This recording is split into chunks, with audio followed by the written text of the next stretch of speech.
From the coastal city of Acre, a Crusader army under the command of Richard the Lionheart began its march south toward Jaffa. The fall of Acre had been a triumph, but Richard knew the war was far from over. Before he could dream of marching on Jerusalem, he had to seize the port of Jaffa, a vital stronghold that the Ayyubid Sultan, under Saladin, had destroyed the year before to deny it to the Crusaders.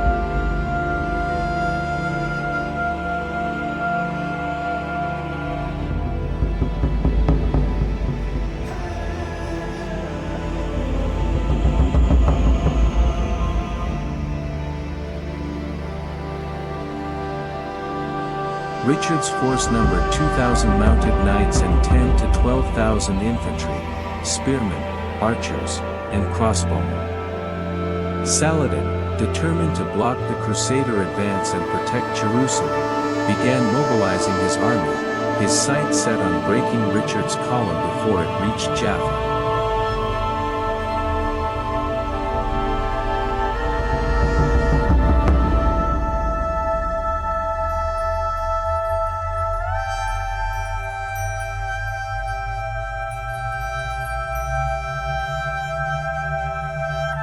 Richard, however, refused to make the same mistakes that had led to the disaster at Hattin 4 years earlier.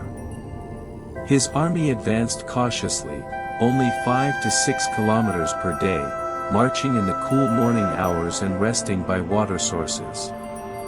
The coastline guarded his right flank, while a fleet of supply ships shadowed the march, carrying provisions and offering refuge for the wounded. Infantry units rotated regularly to stay fresh, and discipline was absolute, even under constant harassment from Saladin's skirmishers.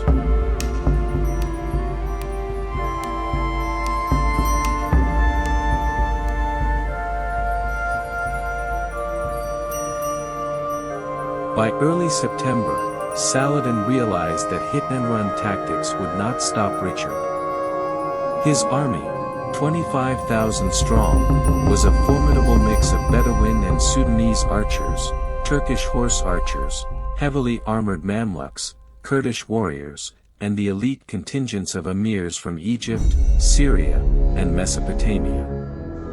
The force was divided into 3 sections, left, right, and center, with Saladin commanding from beneath his banners, surrounded by his bodyguard and kettle drummers.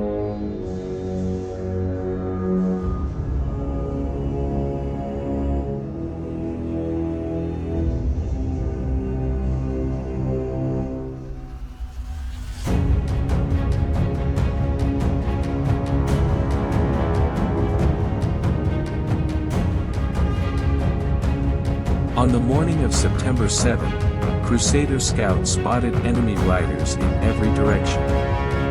The Crusaders were now marching through the woods of Arsuf, one of the few forested stretches of central Palestine. The dense terrain masked Saladin's deployment, allowing him to prepare a sudden, overwhelming strike.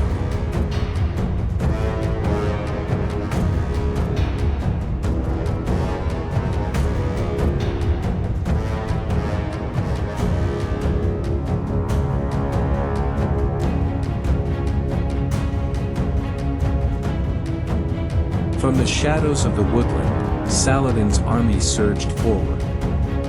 Muslim horse archers and foot archers poured volley after volley into the Crusader lines, trying to lure them into breaking formation.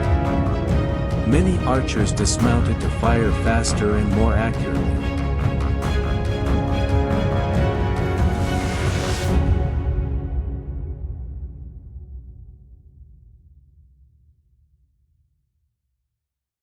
Richard refused to take the bait. He knew that charging too soon would expose the column. Even when Hospitaller knights in the rearguard pleaded for permission to attack, he ordered them to hold their ground.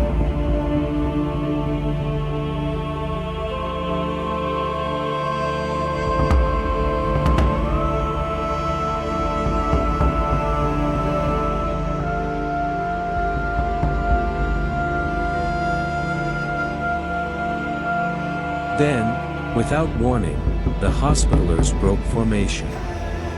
Enraged by the relentless arrow fire and the sight of their comrades falling, they spurred their war horses forward, smashing into the Ayyubid lines with lances lowered. Their commander, Master Garnier, gave the order, and nearby Crusader units followed, turning a sudden breach into a full-scale charge.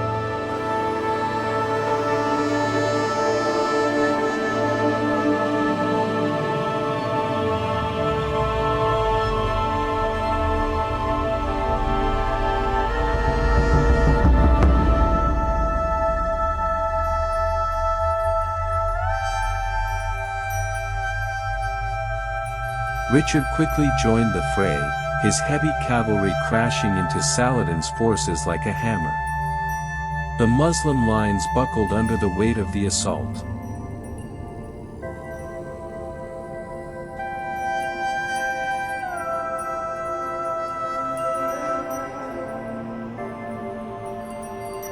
The Christian counterattack was devastating.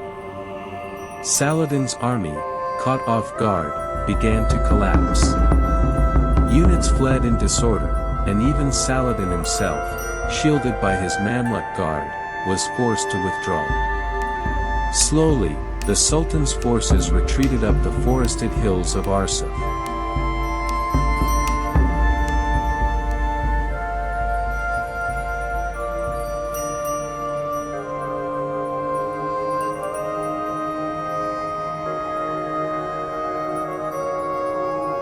The battlefield was littered with the dead. Medieval chroniclers claimed that 7,000 Muslims fell, though the real number was likely lower. Crusader losses, by their own accounts, were fewer than 700.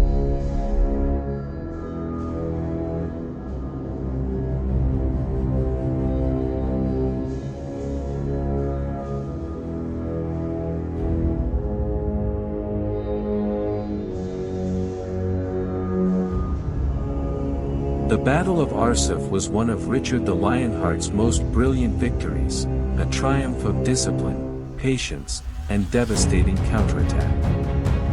While it did not end the crusade or break Saladin's power, it secured Jaffa for the Crusaders and kept alive the dream of marching on Jerusalem.